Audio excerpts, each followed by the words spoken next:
Salut les amis, on se trouve sur Half-Life 2 Lost Coast, la suite de nos aventures sur Half-Life 2. Alors a priori sur Half-Life 2 Lost Coast, c'est pas vraiment un jeu à part, c'est plutôt un...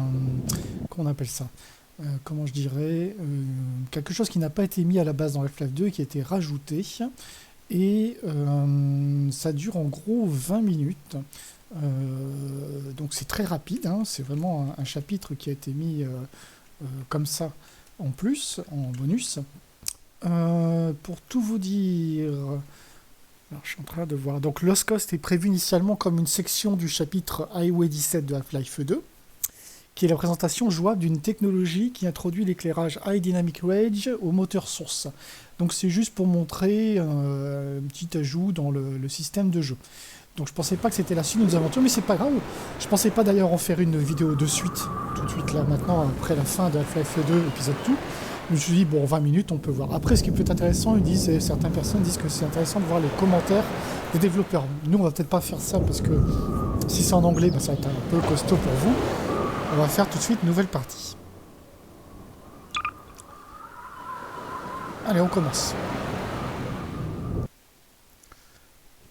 Et on va voir ce qu'il nous propose. Donc c'est pas la suite que je pensais avoir avec la mort de... Alors, le mode commentaire est actuellement désactivé. Audio de l'équipe de développement de Valve. Alors j'ai peur que ça soit en anglais. Si c'est à la limite en français, oui, mais je pense pas. Hein. Bon, on va activer le mode commentaire quand même. Un icône enfant de ballon, puis appuie sur la touche utiliser. On va le faire quand même, tiens. Des fois, ça c'est sous-titré en français. Ça serait intéressant de voir le truc. Ok. Donc, vous avez les petites bulles qui se mettent en jeu, qui nous permet d'écouter les commentaires. On va voir ça. On clique dessus. Comment ça marche? Hi, this is Gabe Newell, and welcome to the Lost Coast. Ah bah ça va. In this tour, we're going to be talking about a new graphics technology we've been developing called High Dynamic Range, or HDR. We'll also be giving you some insight into the design and production challenges we faced during the construction of the Lost Coast. First, a quick explanation of the commentary system. To listen to a commentary node, put your crosshair over the floating commentary symbol and press your Use key. To stop the commentary, put your crosshair over the rotating node and press your Use key again. Some commentary nodes may take control of the game for the purpose of showing something to you. In these cases, simply pressing your Use key will stop the commentary. Ok, bon, présentation basique, en plus c'est traduit en français, donc je vais le laisser. Et on va continuer comme ça. Donc on se retrouve sur une côte ici. With conventional rendering, seen here on the left, if something on the screen is 20% reflective, like the wet sand, then the maximum reflected brightness could only be 20% of the maximum brightness of your monitor.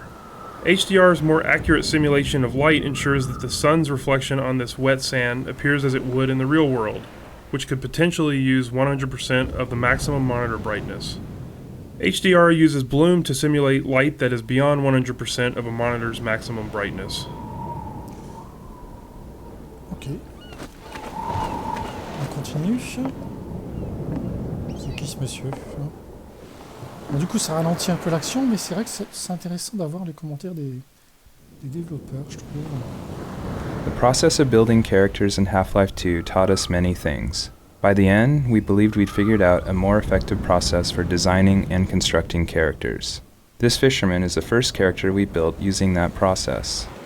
Design-wise, the fisherman was focused on showcasing HDR and the way light falls on human skin. The highlights on his forehead and nose are good examples of specularity on human skin. You can see how the wrinkles on his cheeks and around his eyes are an example of how we can use normal maps to add depth. Production-wise, the fisherman was built using a similar process to the rocks you saw on the beach. We model the 3D character at a very high detail, then extract much of the physical information and store it in the textures. Ok, on va aller voir le... Hey! T'es là? Mais tu ne serais pas... Mais si, tu es le scientifique. Friedman ou Fishman, c'est ça? Tu es venu combattre le cartel.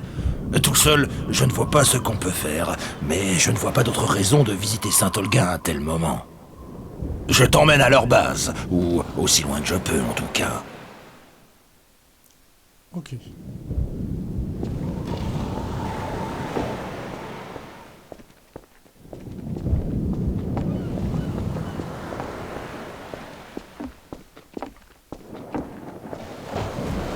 En plus, elle a un harpon.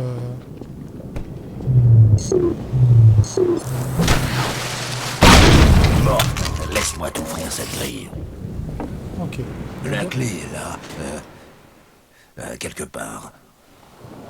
Voilà. On y va, mon gars. Détruis cette arme et ne traîne pas. Ok. Water presents us with a lot of rendering challenges.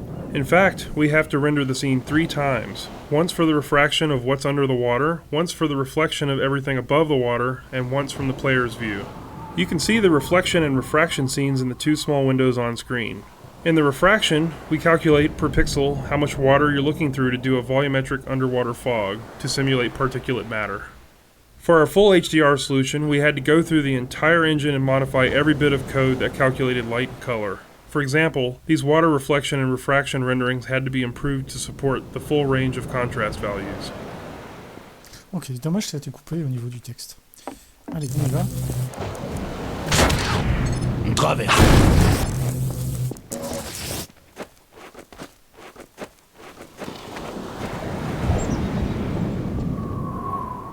Oh. Alors, j'aime bien me rendre sur les lieux pour voir s'il n'y a pas des choses cachées.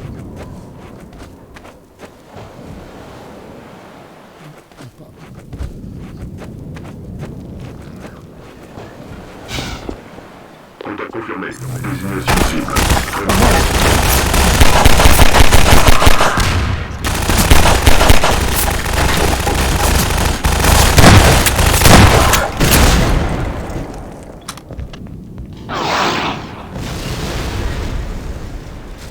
Putain. 4. Extracteur éloigné. Sous danger.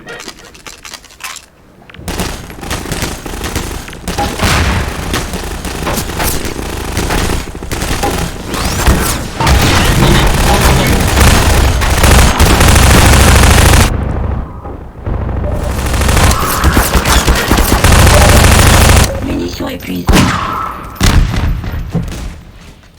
Oh. Fracture mineure. Assistance.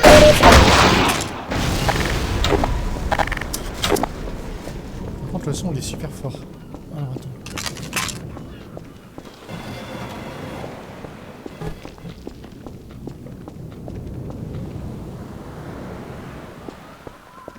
Cible Freeman. Activez intercept. Oh, oh, oh, oh.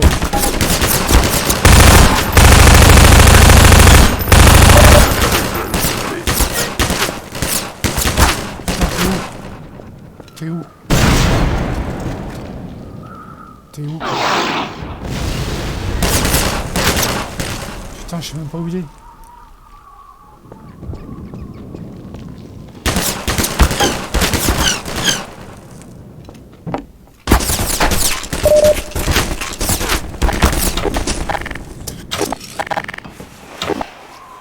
Je sais même pas où il tire. Ah, il est là-bas. Putain, ils sont où?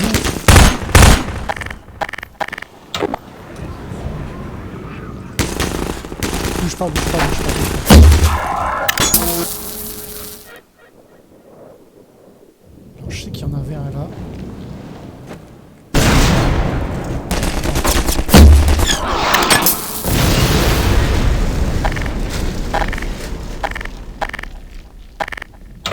Oh, c'est chaud quand même, hein.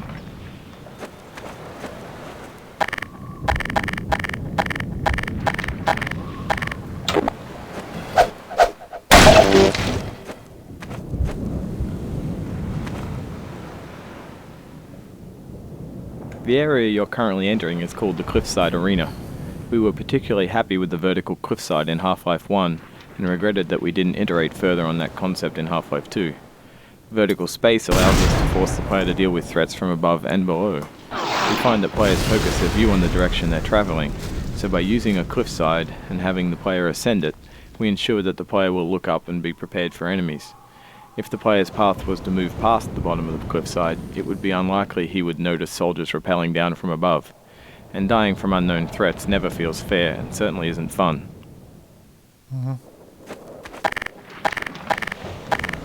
Ce qu'on va faire, c'est qu'on va sauvegarder là. Voilà. Par contre, j'ai baissé un peu le son parce que, putain, dans les oreilles. Bon.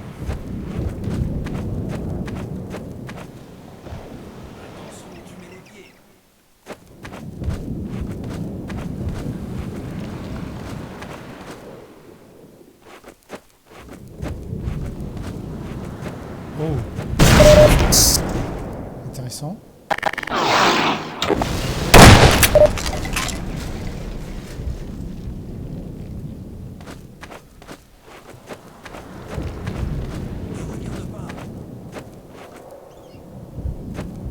Désignation cible. Ah putain. Là.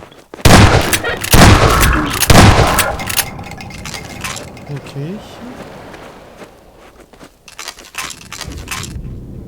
F6 sauvegarde. Je me méfie quand même parce que... Oula.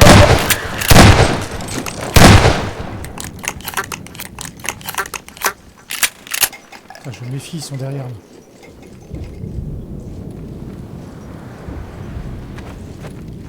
Là.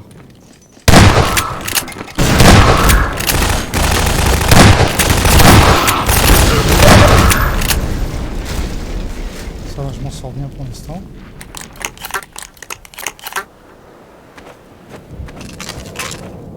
On récupère tout ça. Par contre, faut que je saute. Hein. Putain, j'aime pas. Je suis pas bon en saut, moi. 9-6. J'ai l'impression qu'il saute un peu plus loin que le précédent. Je regarde. Oh putain, c'est chaud. Waouh, doucement.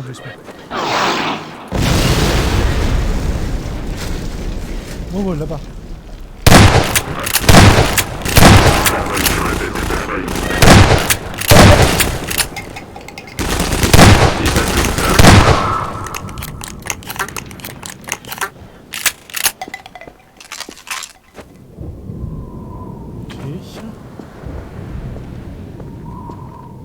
Sauvegarde. J'aime pas les explosions là. Ça me fait peur.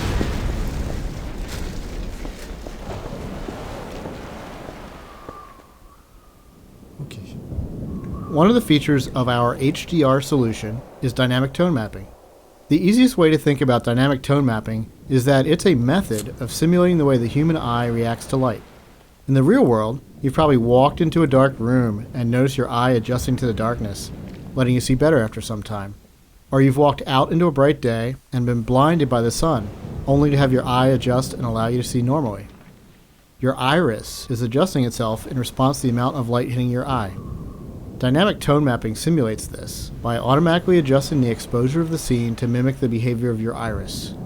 You can see this as the view moves from the dark tunnel to the bright sun and back again. Here, you can see the way we calculate the amount of light hitting the player's eyes. We take a snapshot of the scene, measure the brightness levels, and then use that to adjust exposure. We consider light at the center of the screen more important than at the edges, to better simulate the geometry of the eye. Ok. Par contre, c'est normal le truc qui s'affiche là, original algorithme. F6.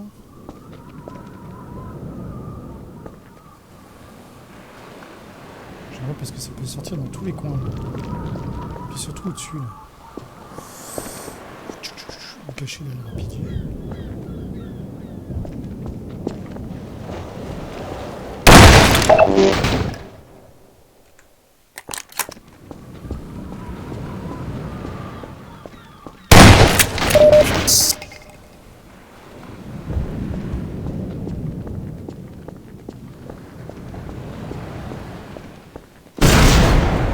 Oh, j'aime pas les explosions qui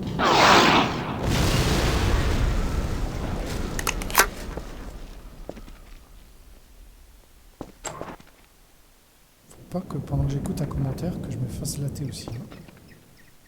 The courtyard in front of you is a space we call an arena.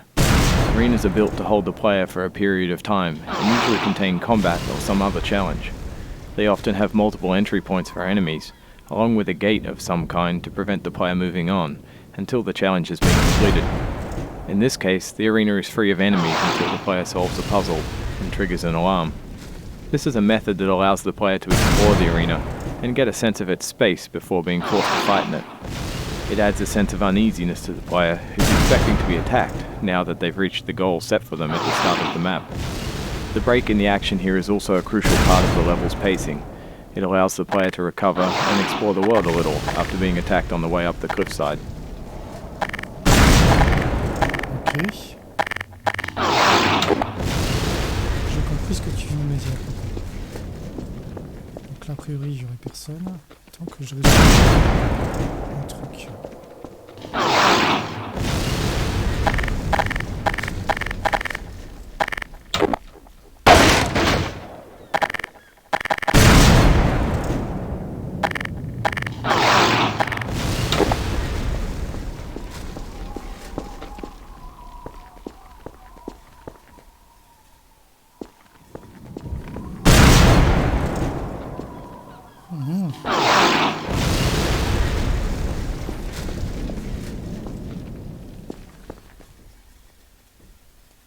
The source engine supports a wide variety of shaders.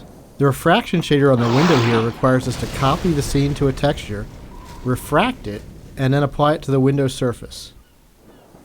To fully support HDR, every shader in the engine needed to be updated.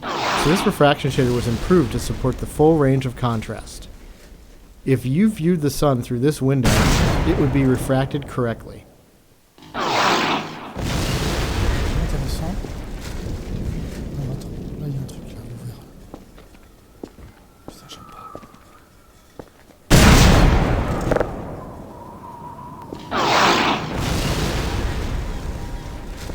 Qu'est-ce que c'est que cette merde? We wanted to transition from a bright, wide-open space into a tighter, closed one to showcase HDR's dynamic tone mapping. We also like to focus on contrasting elements in our settings, like ancient human architecture and futuristic combine technology. A monastery fit these requirements perfectly. Monasteries are generally isolated, unlit, and built ages ago. They provide a great backdrop for the contrasting combine technology. When we build fictional settings, we try to ground them by basing them off a real-world location. We use these locations as a design constraint that forces a logical consistency behind the art choices.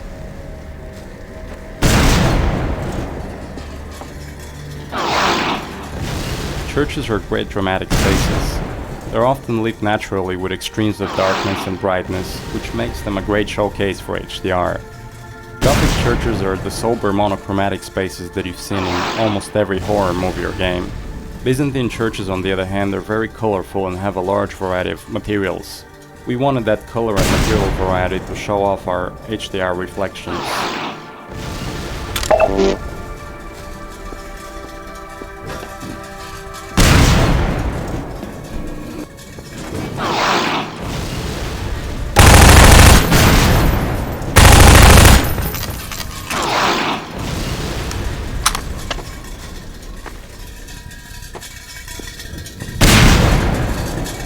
Our games are filled with things we call gates, which are essentially just challenges that the player must overcome to drive the experience forward. We used a puzzle here since the player has been through combat and exploration recently. When we design challenges, we try to ensure that the player's goal and the action required by the player are both fun. It's not hard to create interesting goals for the player, like stopping this machine from shelling the nearby village, but the action required by the player to solve the challenge needs to be fun as well. So instead of something menial, such as hitting an off switch, the player gets to use physics to jam the gun's mechanism and cause it to break. Ok.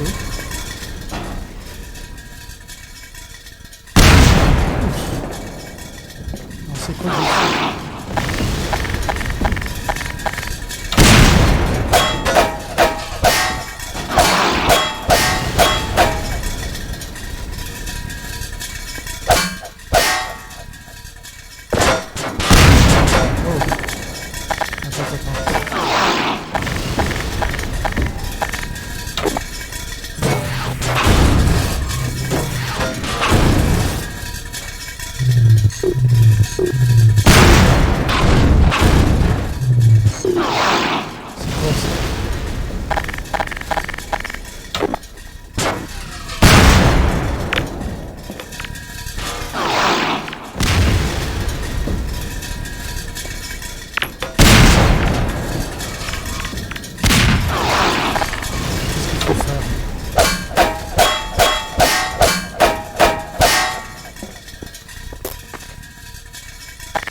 péter un truc.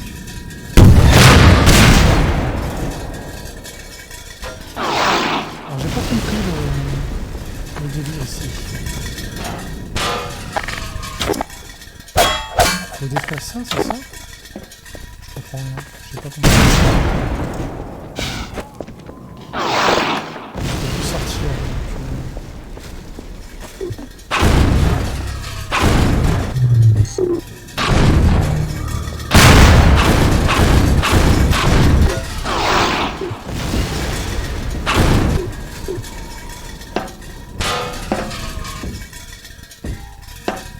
Je vais pas sauter dedans. J'ai pas compris.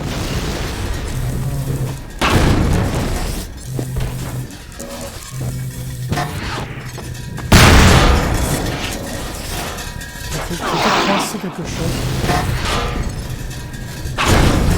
Non, ça va. Voilà. Ça coince le truc.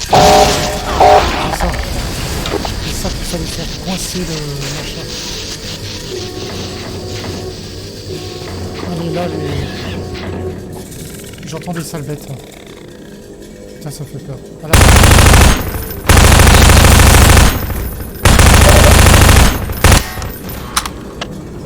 J'aime pas ces sales bêtes là.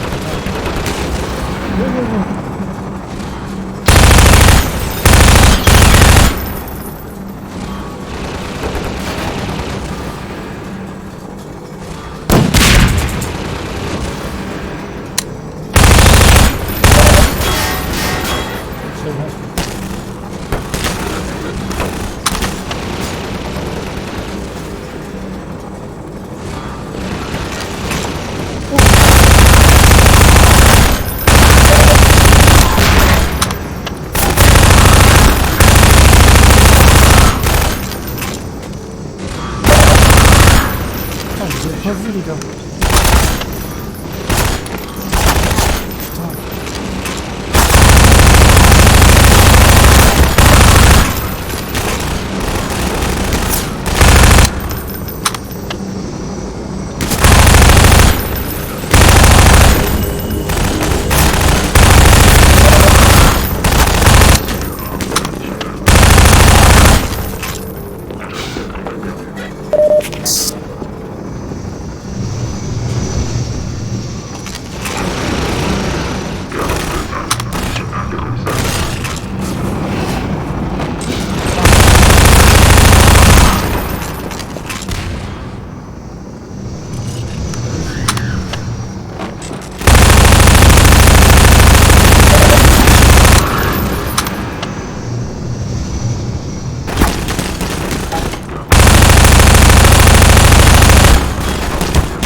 Bon. L'hélicoptère, par contre, j'ai plus de munitions là. Putain, j'ai fait le con là avec le...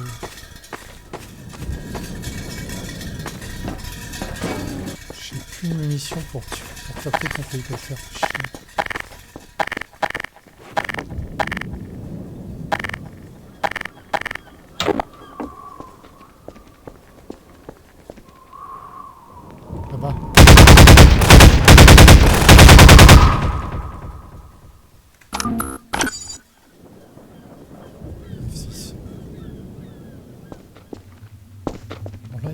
truc là, je peux pas utiliser la corde qui est là. Non. Parce que là j'ai l'impression que c'est bon. J'ai tout géré.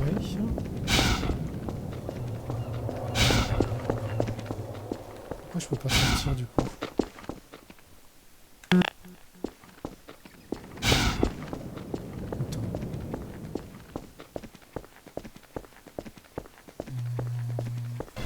Faudrait que je monte là sur l'échafaudage, non?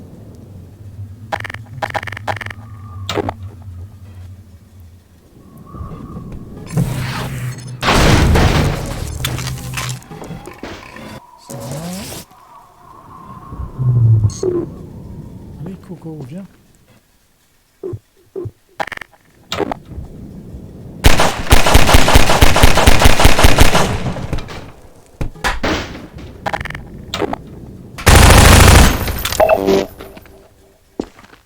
Ok. Comment sortir de là?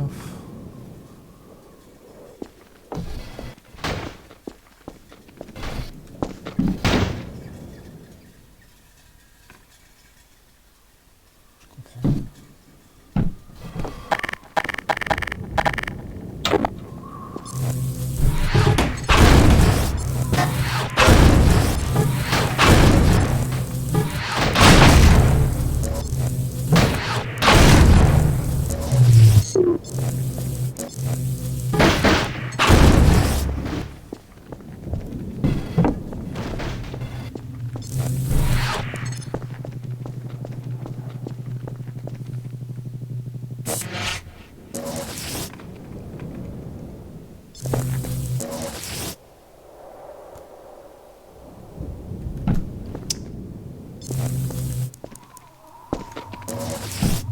Est-ce que je peux sauter sur la corde?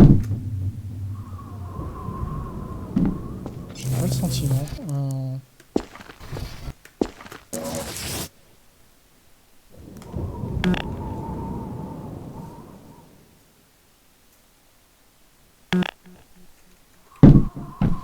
Non, on peut pas sauter sur la corde, fait chier.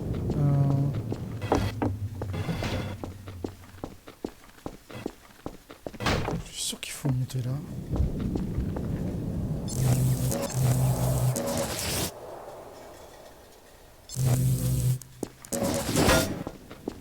Je sais pas comment on fait pour monter, moi, Coco. Alors, attends.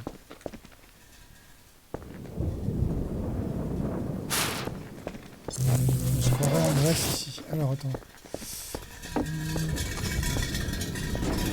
Ah là, il y a un truc que j'ai pas vu.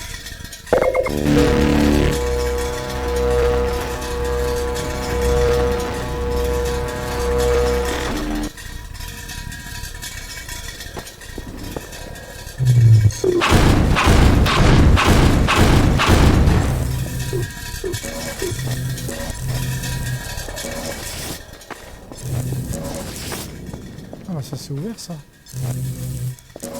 Ok.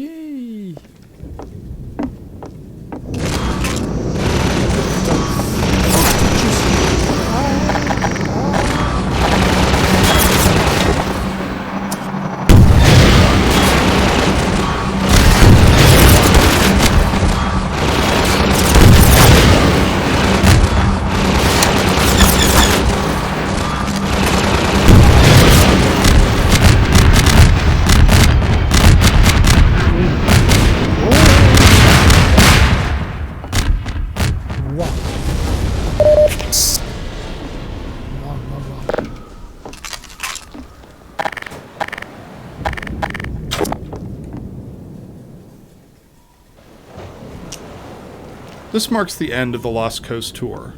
This has been an experiment on our part to see if our community would find it interesting to learn more about our development process. As always, we're interested in your feedback. I can be reached at gaben, Gaben, at valvesoftware.com. If people like this, we'll keep producing this kind of content for all of our games going forward. Thanks for listening. Ah oui, c'était...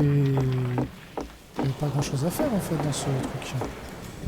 Enfin, c'est la fin des commentaires, c'était pas la fin de la petite démo de Lost Coast, mais...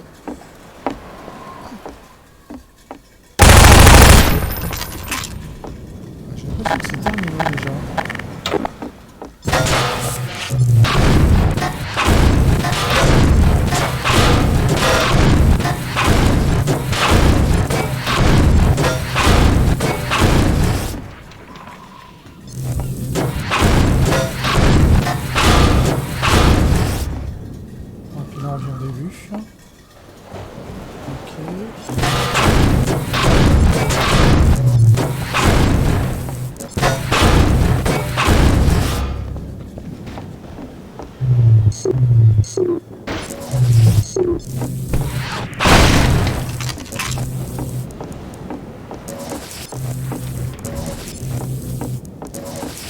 D'accord, on peut pas repartir. Bon, ok, oui, effectivement, c'était pas un jeu à part. Hein. Je m'attendais à quelque chose de plus fourni, mais c'est juste une démo, un petit passage en fait. Ok. Bon. Effectivement, c'est très très court.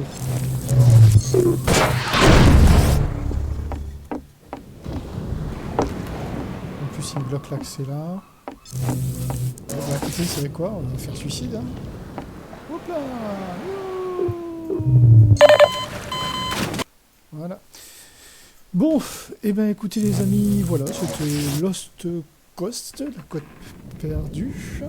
Un petit chapitre au sein de Half-Life 2. Bon ben voilà qui clôt en fait notre série sur Half-Life 2. Je pensais pas que c'était un truc comme ça. On va peut-être se revoir sur Half-Life, notamment sur Half-Life Source que je vais lancer pour voir ce que ça donne. Et puis moi je vous dis à très bientôt. N'hésitez pas à liker et partager si vous souhaitez. Mais moi je vous dis à bientôt. Salut les amis. Ciao ciao. Bye.